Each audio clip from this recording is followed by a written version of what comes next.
Émission de Fatou Abdou Ndiaye du groupe des médias bi nga xam ne Bougane Gueye Dany moo ko moom ëmb Sen TV ak La Tribune ak Zik FM. Fatou Abdou Ndiaye nag yàgg na fa depuis 2010 ba léegi ma nga fa def na 15 ans foofu noonu ginnaaw bi mu jógee woon Océan FM laa ko xamee woon temps yooyu ñoom Makumba Bey bi nekk RFM ña nga fa woon. Seydina Omar Ba bi nga xam ne jamono ji moo nekk fële ca Walfadjri ma nga fa woon may mën a si RTS nekk sama jigéen jamono jooju noonu Ousseynou Niass sama sëriñ bu baax boobu noonu ma nga fa woon léegi mu ngi RTS bëri woon nañ daal ñu fa nekkoon ma fa daan dem ndeysaan di leen seeti am ak ñoom jàmm lool wax dëgg yàlla boobu laa ko xam mu nekk une femme très vraiment professionnelle ci métier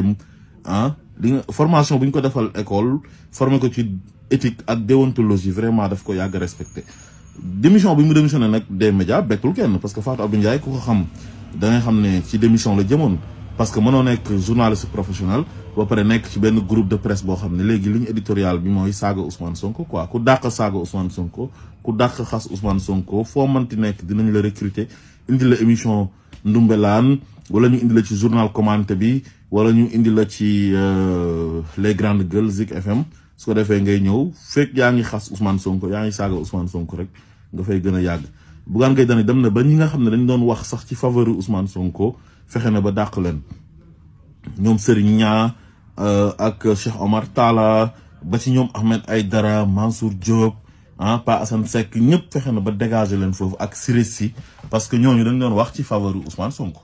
donc moom loolu la gisoon quoi xam nga Sénégal moom dañoo tolloon foo xam ne heure booy wax dëgg rek dañ naa ne Ousmane Sonko nga faral comme moom dafa doon xeex Ousmane Sonko dafa bëgg koy saaga Ousmane Sonko dafa bëgg koy xas Ousmane Sonko donc su fekkee da ngay wax loo xam ne dafay nekk ci faveur Ousmane Sonko moom du ko arrangé te télévision du doxee noonu rajo du doxee noonu journal du doxee noonu parce que yow service public ngay def donc da nga war di informer juste et vrai waaye waroo ñëw jël sa ligne éditoriale consacré ko ci benn nit boo xam ne da ngay acharné wu ci kawam di ko harceler ku ko dàq saaga ku ko dàq xas rek yow da ngay gën a kontaan te Fatou Abdou Ndiaye vraiment loolu masu cee bokk à chaque fois dafay wax li mu gëm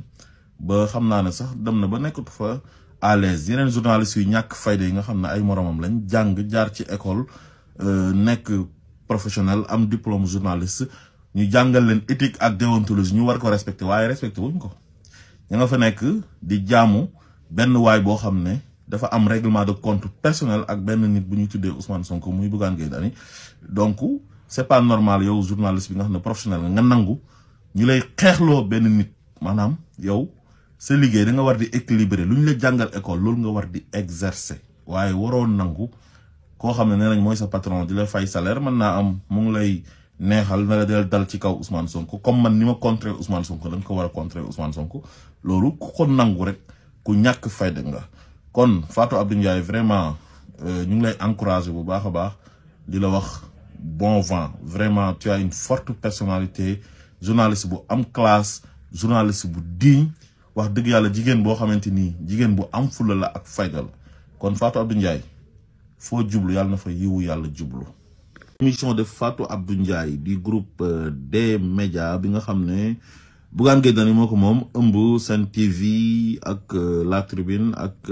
Zik FM.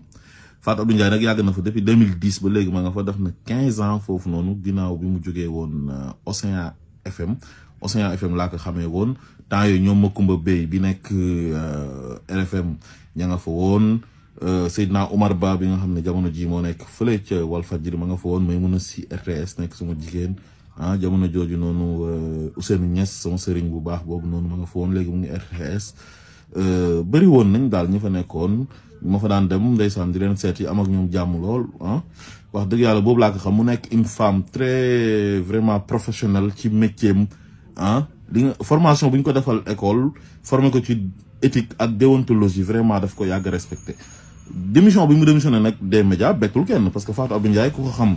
da ngay xam ne ci démission la jëmoon parce que mënoo nekk journaliste professionnel ba pare nekk ci benn groupe de presse boo xam ne léegi ligne éditoriale bi mooy saaga Ousmane Sonko quoi ku dàq saaga Ousmane Sonko ku dàq xas Ousmane Sonko foo mënti nekk dinañ la recruter indi la émission Ndumbelaan wala ñu indi la ci journal commenté bi wala ñu indi la ci